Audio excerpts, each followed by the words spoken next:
제가 전에 만들었던 자료이긴 한데, 가상자산 규제와 이용자 보호라는 제목으로 이제 만들었고, 어, 우선 배경 설명을 드리고, 규제 현황, 이용자 보호, 뭐, 정리는 제가 지웠어요. 정리는 약간 뜬금없는 얘기여서. 이거 이제 그때 잘 모르시는 분들 상대로 이제 만든 강의이긴 해가지고, 가상자산 시장 규모가 이렇게 크다는 거에 되게 놀라시더라고요. 지금은 좀 더 늘었을 거예요. 2월 달 기준이라서. 이게 1441조 4,493억이죠. 그래서 1조가 넘는다. 이거에 되게 놀라셨어요. 사실 이게 지금 최고 시점에 비해서는 한참 줄은 건데, 24시간 거래량도 상당하고, 요즘에는 비트랑 이더 이 도미넌스도 조금 바뀐 것 같아요. 그래서 이런 상황이다. 근데 이제 이런 논의가 왜 막 가상자산 이용자 보호니 뭐 우리나라에서 법안이 왜 이렇게 언제부터 이렇게 이제 적극적으로 구체적으로 논의가 됐냐. 테라루나 사건이 계기가 된 것 같습니다. 두 분 너무 잘하셔가지고 이거는 넘어가겠습니다. FTX 파산 이후에 있으면서 이제 윤창현 의원 법안이 딱 11월에 나왔거든요. 그래서 이때 어, 가상자산 관련된 법안들이 이제 막 나왔죠. 막 나오고 그 다음에 이제 최근에 5월 달에 정무위원회를 통과하고 이제 본회의 절차를 지나갈 예정입니다. 네, FTX 관련해서 조금 업데이트를 드리면, 이거는 그 당시니까 지금은 좀 또 바뀌었을 텐데, 이제 CFTC도 FTX 상대로 소송을 제기했고, SEC도 소송을 제기했어요. 그래서 여기서는 우선 민사적인 소송을 제기하면서 이제 우리나라로 말하면 형사 절차를 민사 소송으로 해결하는 그런 부분들이 있는데, 약간 우리나라랑 제도가 달라가지고 이제 어, 뉴욕 남부에서 기소는 기소대로 하고 그것과 별개로 약간 징벌적 손해배상 비슷하게 이제 손해배상 청구 소송이 또 제기가 돼가지고 그 원인이 이제 뭐 이런 내용이었죠. 고객 자산을 자기들이 안전하게 보관하고 있다라고 얘기를 하면서 이제 그 약관에 있었던 내용과는 다르게 뭐 알라메다에게 특혜를 부여하면서 알라메다는 파생 거래를 해도 자동청산 대상에서 배제시키고, 뭐 주문도 알라메다 먼저 체결할 수 있게 해주고, 또 나중에 알고 보니 고객들 자산 가지고 이제 자기들이 이제 개인적인 용도로 막 사용한 게 밝혀졌다고 해요. 그래서 이걸 이유로 CFTC는 이제 미국의 상품 선물 거래 위원회거든요. 그래서 밀이나 이런 파생 상품의 기초 자산을 관리하는 그런 위원회인데 파생 상품 뭐 예를 들면 거래 조작이나 뭐 이런 시세 조정이나 이런 게 있을 때 CFTC에서 소를 제기하는데 어쨌든 CFTC에서도 소를 제기했습니다. 그래서 이제 뭐 비트코인 가격 조작하면 그럴 수 있는 거니까 그 다음으로는 이제 SEC도 소를 제기했는데 그 내용은 안 썼고요. 여기 참고로 밑에 써놨네요. 거의 동일한 청구 원인으로 소송을 제기했어요. 이 당시에는 막 이렇게 많은 가상자산 관련된 법안이 나와 있었고, 11월 10일, 10월 31일에 이제 지금의 정무위에서의 통과된 법안의 가장 기초적인 내용들이 이제 발의가 됐습니다. 그래서 이제 우선은 현재 법을 좀 보면 현재 법은 사실상 이제 특정금융정보법 7조에는 신고제도가 있고 이용자 보호 관련된 조항은 8조랑 시행령 10조의 20이에요. 그래서 여기에는 고객별로 거래 내역을 분리해서 관리하도록 하고 있고, 고객 예치금을 고유재산하고 구분 관리할 수 있도록 의무를 부여하고 있습니다.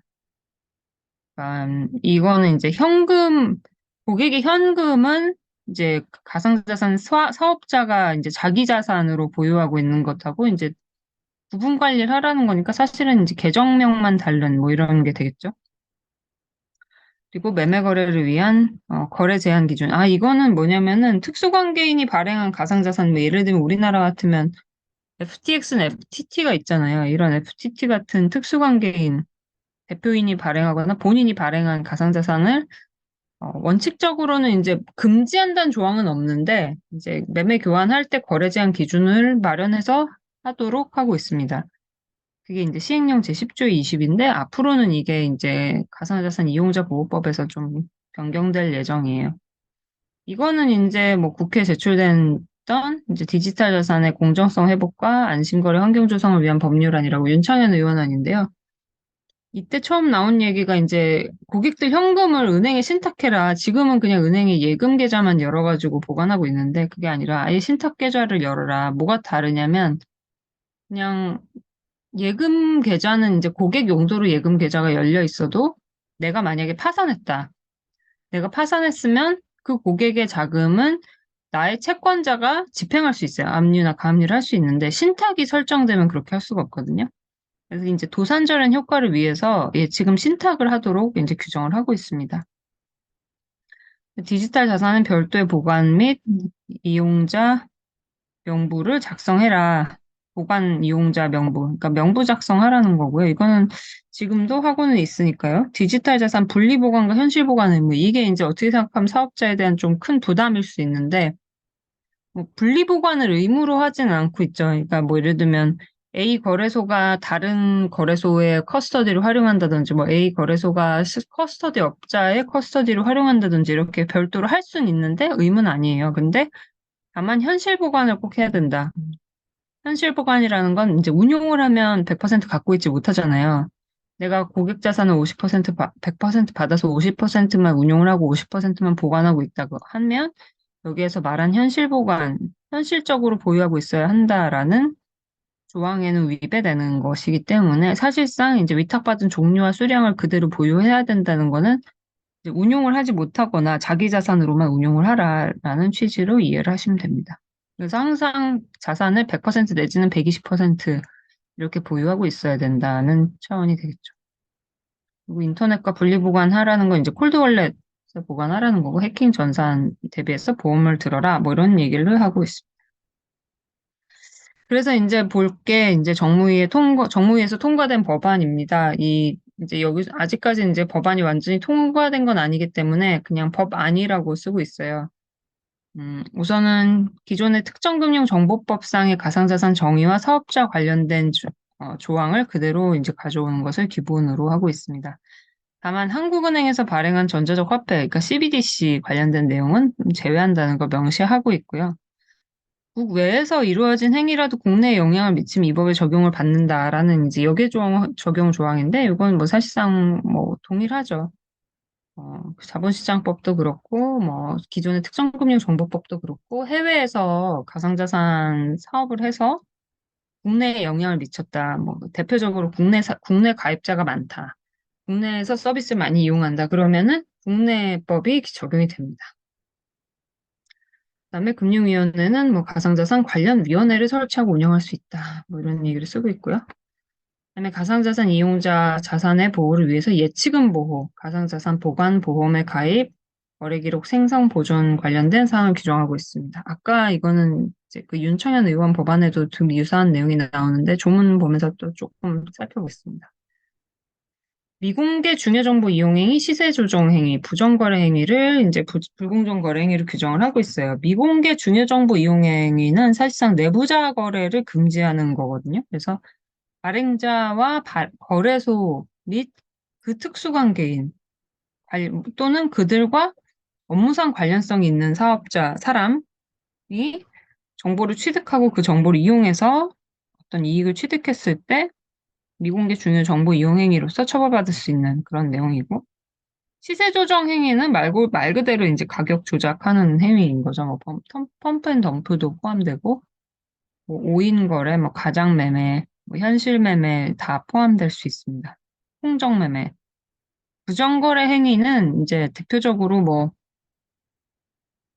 사기적인 방법으로 해서 이제 가격을 부양시키거나 했는데 시세 조정이나 그 미공개 중요 정보 이용 행위엔 딱 적극적으로 들어맞지 않는 경우에 이제 사용하기 위해서 만든 조항이고 이제 자본시장법에 그 근원을 두고 있는데 여기에도 들어온 그런 조항입니다. 마지막으로 이용자의 가상자산에 대한 임의적 입출금 차단을 금지. 그러니까 뭐 마음대로 가상자산 사업자가 금지를 시킬 수는 없다는 거죠. 그리고 이상거래 감시 의무를 규정을 하고 있습니다. 그리고 이제 금융당국의 감독과 검사 권한, 그리고 불공정 거래 행위 조사 조치 권한이 있습니다. 그러니까 가상자산 뭐 가격 조작 가능성이 있다라고 하면 지금은 FIU에서 불공정 거래 행위에 대한 조사 권한이 없어요. 그래서 검찰이 이제 막 나오잖아요. 근데 앞으로는 금융위에서도 이 권한을 갖게 될 거다라는 거죠. 그리고 통화, 신용 정책의 수행, 금융 안정, 지급 결제 제도의 원활한 수행을 위해서 필요할 때 한국은행이 가상자산 사업자에게 자료 제출 요구할 수 있다. 그러니까 지급 결제용으로 뭐 자료 제출 요구할 수 있다는 게 어떤 건지는 잘 모르겠는데 어쨌든 향후에 CBDC가 발행될 것을 염두에 두고 한국은행의 자료 제출권을 이제 법에 규정을 하고 있습니다. 불공정 거래 행위에 대한 처벌 규정인데 굉장히 높죠. 그래서 징역형도 있고 손실액의 3에서 5배 이하에 해당하는 벌금형 그리고 과징금 조항도 있어요. 과징금, 몰수 추징, 양벌 규정 다 있다. 기타 법상 의무를 위반하면 1억 원 이하의 과태료 조항이 있습니다.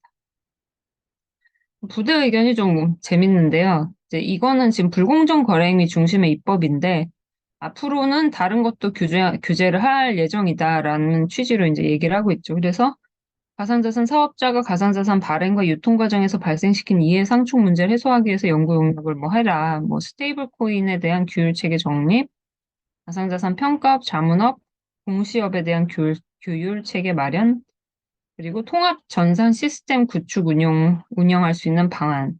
사고 발생 시 전자금융 거래업의 경우에는 사고가 발생하면 전자금융 거래업자가 원칙적으로 입증 책임을 부담하게 되어 있는데 이제 이런 식의 뭔가 해킹 사고나 뭐 거래와 관련해서 이제 자금 결제가 불이행된 사고가 발생했을 때는 이제 가상자산 사업자, 뭐 결제 사업은 없으니까 좀 다르긴 하겠네요. 가상자산 사업자에게 입증 책임을 부과하도록 할 입법을 만들 수도 있다라는 걸 여기서 이제 엿볼 수가 있습니다. 그리고 이제 디지털 자산 정보를 제공하는 통합전산 시스템을 구축 운영할 수 있는 방안이라는 게 있다는 게 좀 재밌죠. 통합 시세와 통합 공시를 누가 할 거냐, 그리고 뭐 어떤 식으로 할 거냐, 뭐 이런 게 좀 논의가 될 것으로 생각이 됩니다. 그리고 뭐 이거는 실명 확인 입출금 제도를 계속 유지할 것인지 점검해라라고 하는데 저는 유지가 될 거라고 생각해요. 이 제도는 없어질 가능성이 거의 없다. 왜냐하면 일본에서 얼마 전에 진짜 일본 금융청 사람들이 이제 미팅한 적이 있었는데 우리나라 이 제도를 되게 부러워하더라고요. 그래서 이 실명 확인 제도, 입출금 개정 제도가 사라질 가능성 굉장히 적다라는 생각이 들더라고요. 금융 당국에서는 이걸 고집할 가능성이 되게 높다. 자금 세탁에도 좀 자금 세탁을 방지한다는 차원에서는 저는 좋은 제도인 것 같다는 생각도 들더라고요. 뭐, 다른 의견을 제시하는 분들이 많을 수도 있지만, 가상자산 거래소가 가상자산 유통과 발행량에 대한 통일된 기준을 마련할 수 있도록 지원해라. 이게 이제 최근에 유통량, 발행량 문제가 많이 되니까 이런 것도 있었고, 가상자산 이용자 보호 목적이 달성될 수 있도록 투명한 공시와 엄격한 내부 통제 의무를 부과한다. 이제 투명한 공시는 결과적으로 유통량과 발행량 관련이 있거든요. 그래서 이런 부분들이 같이 앞으로 다 제도화될 가능성이 크죠. 가상자산 사업자에 대한 검사권을 감독원장에게 위탁할 수 있다. 뭐 이런 게 있고 향후에 포함시킬 가능성이 있습니다. 이 정도로 하고 조문을 좀 보면 이제 보관과 관련해서는 아까 말씀드린 대로 보관할 때 이용자 명부를 작성 비치해야 되는데 얘네는 이제 커스터디얼이에요. 넌 커스터디얼은 당연히 아니고 자기 소유 가상자산과 이용자의 가상자산을 분리 보관할 의무를 가지고 있고 요게 이제 중요한데 위탁받은 종류와 수량을 다 맞춰가지고 현실 보유하고 있어야 된다. 현실적으로 보유한다는 게 사실 뭐 되게 애매하긴 한데 운용하지 않아야 된다라고 저는 해석을 합니다. 저는 그렇게 생각이 되니까 고유 자산 말고 고객 자산으로는 운용하지 말아라라는 뜻으로 이해가 되고 제3의 기관에게 위탁을 할 수는 있는데 이때는 보안 기준이 마련이 되겠죠. 보험 가입을 하라고 하는데 뭐 해킹을 사실 보험을 제공하는 회사가 없어요. 그래서 해킹과 관련된 보험을 이제 가입하라는데 이게 어떻게 될지 모르겠어요. 준비금을 적립하게 될 가능성이 있을 것 같아요. 거래 기록에 대한 생성, 보존, 파기. 거래 기록을 추적하거나 검색하거나 내용에 오류가 있을 때 확인 정정할 수 있도록 기록을 하라는데 이 문제는 15년을 보관해야 돼요. 이제 이게 좀 굉장히 업자들이 15년을 보존해야 된다는 거에 약간 충격을 받은 느낌이었어요. 15년이면 사실 민법상 이제 불법행위 소멸시효도 불법행위 손해배상 청구권에 대한 소멸시효가 만 날로부터 3년, 있은 날로부터 10년이거든요. 15년이면 진짜 엄청 긴 거예요. 일반 채권의 소멸시효가 가장 긴 게 최장이 10년이거든요. 보통 1년, 3년, 뭐 용역계약에 따른 물품대금 청구권 이런 게 3년 이런데 이거는 물론 기록 보존 의무긴 하지만 15년, 15년이 지나서 확인을 할 수 있어야 된다. 불공정 거래 행위 금지 조항이 있고요. 이거는 이제 아까 말씀드린 대로 미공개 중요 정보 행위나 뭐 이런 것들을 금지하고 있습니다. 그때 이제 범위가 좀 의미가 있는데 가상자산 사업자, 가상자산 발행하는 자, 그리고 임직원 대리인으로서 그 직무와 관련하여 미공개 중요 정보를 알게 된 자 이렇게 되어 있고요. 어, 또 자기와 대통령령으로 정하는 특수관계인이 발행한 가상자산 매매와 거래를 또 금지를 하고 있어요. 그래서 아까는 이제 예를 들면 FTX가 FTT 토큰을 발행한 것과 같이 우리나라에서 할 수 있냐 하면 이제 업무상 규정을 만들면 못하게 만든다는 규정은 없었거든요. 여기서는 아예 금지를 시켰어요. 10조 제4항에서는. 대신 예외를 두었는데 예외는 특정 재화나 서비스의 지급 수단으로 발행된 가상자산으로서 이용자에게 약속한 특정 재화나 서비스를 제공하고 반대급부로 가상자산 취득하는 경우. 뭐 예를 들면 이제 프로젝트들 중에 자기가 이제 만든 앱에서 서비스 제공하고 그 대가로 가상자산 취득하는 경우라면 이때는 면제 조항에 따라서 자기 발행 가상자산도 그 사업자가 취급할 수 있겠죠. 그러니까 어떤 뎁 사업자가 나는 가상자산 사업자를 따가지고 우리 고객 자산을 내가 대신 보관해주고 고객 자산 이제 커스터디얼 형태로 해서 이제 나는 지갑을 제공하고 싶다라고 하면 그거는 된다는 해석으로 이해가 되고 있어요. 근데 만약에 그게 아니라 어, 이용자에게 약속한 특정 재화나 서비스를 제공하는 경우 중에 이게 뭐 그런 경우에는 해당할 것 같은데 만약에 거래소가 자기 발행 토큰을 준다. 그리고 특정 재화나 서비스 지급 수단. 수수료 지급 수단으로 그 가상자산 쓸 수 있나? 막 이런 의문이 들더라고요. 이 조항만 봐서는 그게 될 것 같은데 사실은 원래 의도는 가상자산 거래소나 이런 데서 자기 발행 토큰 취급 못하게 하려고 만든 조항일 텐데 이거는 어떻게 해석해야 될까? 이런 생각은 좀 들었어요.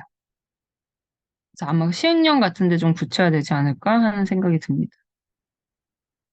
그리고 입출금 차단 금지는 입출금 차단하면 안 되고 그 사유를 사전에 알려라 라고 하고 있죠. 그리고 만약에 문제가 되면 손해배상 청구를 할 수 있다. 그리고 손해배상 책임을 부담한다. 이상거래 감시는 이제 가상자산 사업자가 가격이나 거래량이 비정상적으로 변동하는 거래가 있을 때는 감시하고 금융위원회가 정하는 바에 따라서 적절한 조치를 취하여야 한다. 이렇게 이제 하고 있습니다.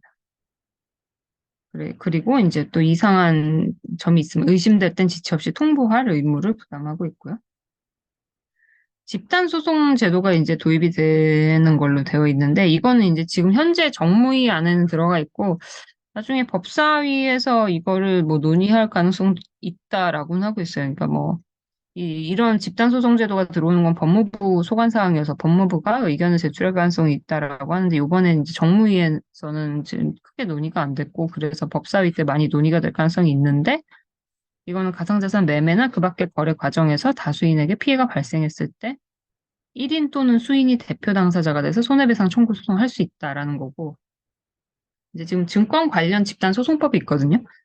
그거를 준용한다라고 하고 있습니다. 근데 여기서는 좀 소송 허가를 이제 신청을 해야 돼요. 그리고 법원이 허가를 해줘야 소송을 제기할 수 있는데, 그 구성원이 50인 이상이고 청구의 원인이 된 행위 당시를 기준으로 이제 그 50인 이상이 보유하고 있는 증권의 합계가 총 발행 증권 총수의 만 분의 1 이상이어야 돼요. 각호의 요건은 이제 모두 갖춰야 되니까.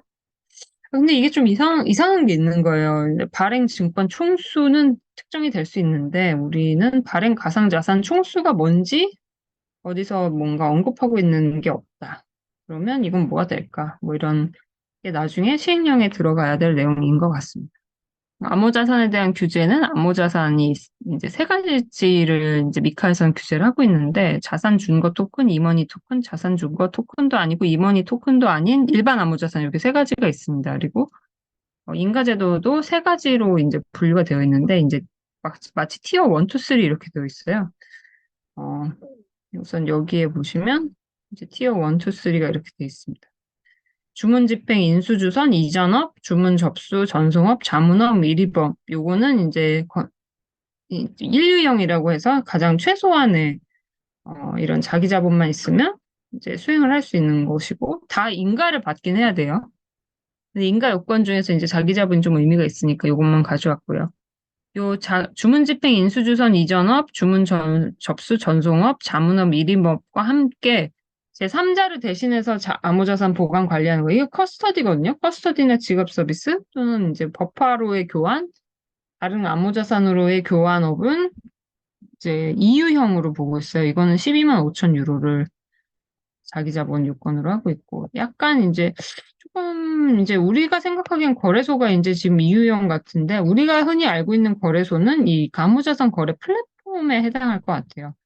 요거는 가장 많은 자기 자본은 요건을 요구하고 있습니다. 이제 3유형으로 볼 수 있고, 이렇게 사업 형태와 업무 영역에 따라서 차등 규제를 마련하고 있다는 게 좀 특이한 사항이다.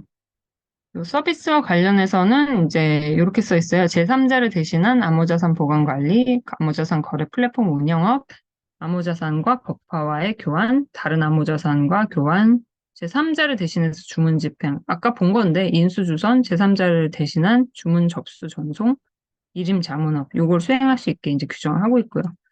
발행은 가능한데 업자 규제는 받지 않아요. 일반 암호자산의 경우에는 다른 발행은 업자 규제를 받습니다. 그러니까 이머니 토큰이라든지 자산중거 토큰은 사실은 이제 우리가 흔히 알고 있는 이제 안보형 스테이블 코인 같은 걸 생각하시면 자산중거 토큰 내지는 그게 그 규모가 커지면 또 이머니 토큰인데 그럴 땐 발행업자로 등록을 인가를 받아야 되지만 그게 아니라 그냥 일반 암호자산 발행을 위해서는 이제 인가는 받지 않아도 돼요. 그 대신 여기서 말하고 있는 서비스 제공업자로 규정되어 있는 제3조 제1항에 규정하고 있는 이 8가지 업무를 수행하고자 할 때는 어, 각, 각 나라의 금융 당국의 증권 규제 당국에 이제 뭐 인가 신청을 해서 인가를 받아야 되는 그런 내용의 규제입니다. 백서를 이제 우선은 제출을 해야 돼요. 또 발행을 할 때는 이 백서에 포함되는 내용들이 간단하게 이제 나와 있어 제가 소개를 하는데 발행자, 프로젝트 설계, 개발 참여자에 대한 정보, 발행자 군에 대한 정보겠죠. 프로젝트 내용, 공모 또는 상장하려는 가상자산 유형, 공모 또는 상장 추진 이유, 공모를 통해 모집된 자금의 사용 계획, 공모 또는 상장하려는 가상자산 수량, 발행 가격, 납입 조건, 권리 의무, 권리 행사 절차와 요건, 가상자산의 보유와 저장, 이전을 가능하게 하는 어떤 기초기술, 표준에 대한 정보. 이 기초기술과 표준에 대한 정보라고 되어 있는데 이게 구체적으로 뭘까 이런 생각했는데 뭐 분산 원장 중에서도 뭐 이더리움이라든지 폴리곤이라든지 이런 게 아닐까 싶어요. 가상자산 발행자, 가상자산 공모 및 프로젝트 실행과 관련된 어떤 위험 요소 등등등이 있습니다. 하도 많아가지고 사실 좀 많이 생략을 했고요. 여기엔 그래서 많이 넣지는 않았습니다. 이용자 보호와 관련해서는 사실 이건 진짜 그냥 제가 쓴 거예요. 제가 쓴 거고, 이제 막, 뭐 논문도 좀 보고 뭐 이랬는데, 이용자 보호 방안 많이 논의되는 게 이제 도산재 절연, 도산절연이라는 건 사업자의 파산과 이용자의 자산의 관련성이 상실되는 거. 그러니까 예를 들면 내가 파산했는데 내가 사업자라면 내가 가상자산 사업자다.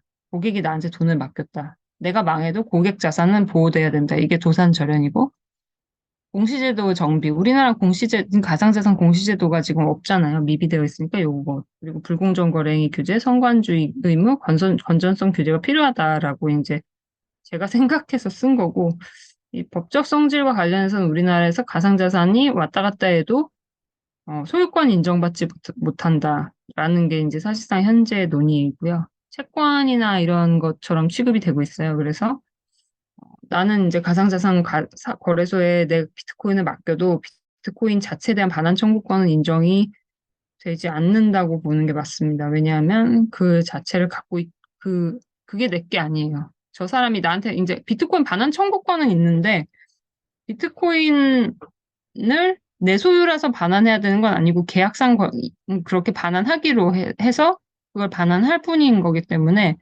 예를 들면 그게 내 거니까 가져와가 아니라 우리 둘이 이제 계약하면 네가 가지고 있는 비트코인 중에 내가 맡겼던 수량하고 동일한 걸 가져오기로 계약했기 때문에 반환 청구를 할 수 있는 것일 뿐이라서 이게 이제 그 완전한 소유권으로서의 보호를 받지를 못합니다. 이게 뭐가 다르냐면 제3자가 만약에 내 거를 가져갔을 때 그 제3자한테 내가 반환하라고 청구를 할 수가 없다는 게 이제 좀 다른 점이죠.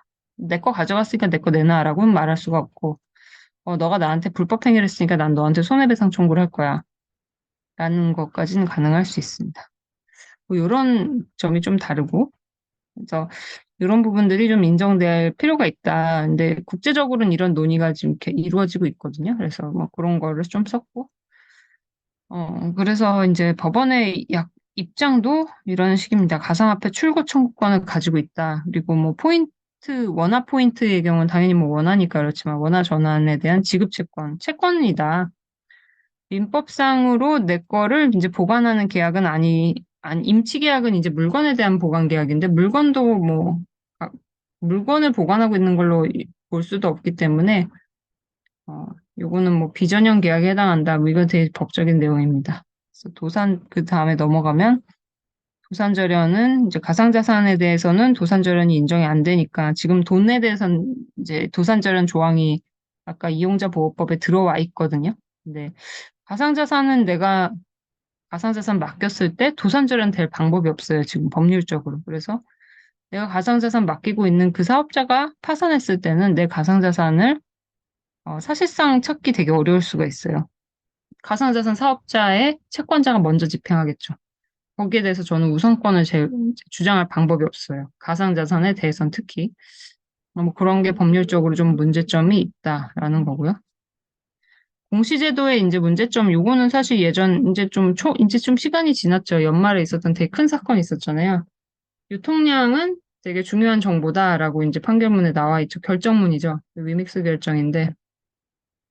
유통량 증가에 따른 가상자산 시세 하락 등 불축의 손해를 입게 되는데 이런 유통행위는 즉시 적발이 어렵고 일정한 시간이 지나면 또 유통량 이내로 들어올 수가 있어가지고 이제 유통량이 왔다 갔다 하니까 그 위반 시점에 특정해서 그 위반 사실 알기 어렵다. 그러니까 공시를 잘해야 된다 뭐 이런 거죠. 그래서 이제 금융당국은 뭐 이런 공시를 확인할 의무가 없기 때문에 그러면 거래소가 이런 역할을 하는 것 자체는 가능하다라고 본 게 이 판결입니다. 그리고 시세 조정 같은 경우는 보통은 통정 매매라고 해서 이제 짜고 치는 거죠. 가장 매매. 이제 나 혼자 계속해서 샀다 팔았다 하면 그거는 가장 매매에 해당하겠죠. 허수 주문도 좀 비슷한데 허수 주문은 이제 계속해서 사자 주문을 내든지 팔자 주문만 내고 주문 취소하는 게 허수 주문이겠죠.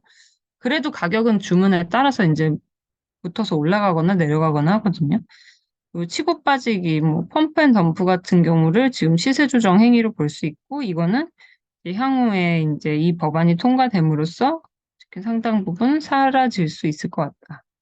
과거에는 이러한 행위에 대해서 사기죄로 처벌을 했다는 겁니다. 그리고 미공개 중요정보 행위와 관련해서는 뭐 법은 도입이 될 텐데 그러면 미공개 중요 정보를 이용한 자를 정하기 위해서 이제 처벌의 범위를 정해야 되는데 발행자와 가상자산 사업자 및 그 내부자는 과연 어디까지냐? 발행자 자체도 특정이 안 되는데 발행자가 누군지 모르잖아요, 아무도. 어떤 프로젝트 개발자, 어드바이저 이 사람들 다 발행자인가? 아니면 프로젝트라는 게 실체가 있는 존재인가? 뭐 개발 회사를 발행자로 봐야 되나? 아무도 알지 못하는데 내부자라는 걸 어떻게 확정할 거냐라는 지금 문제가 사실 있습니다. 그래서 미공개 중요정보 이용 행위에 대한 처벌 시에 이게 틀림없이 문제가 될 거다라는 생각이고 또 그런 지적이 많이 있습니다. 일본은 실제 그런 문제 때문에 암호자산에 대해서는 미공개 중요정보 이용행위에 대한 처벌 규제가 들어와 있지 않은 상태고요. 그래서 뭐 앞으로는 영업행위와 관련해선 이게 뭐 이런 요건들이 들어와야 되지 않겠냐 정도로 제가 쓴 거고요. 이거는 사실은 뭐 거의 금융투자업자의 의무와 비슷해요.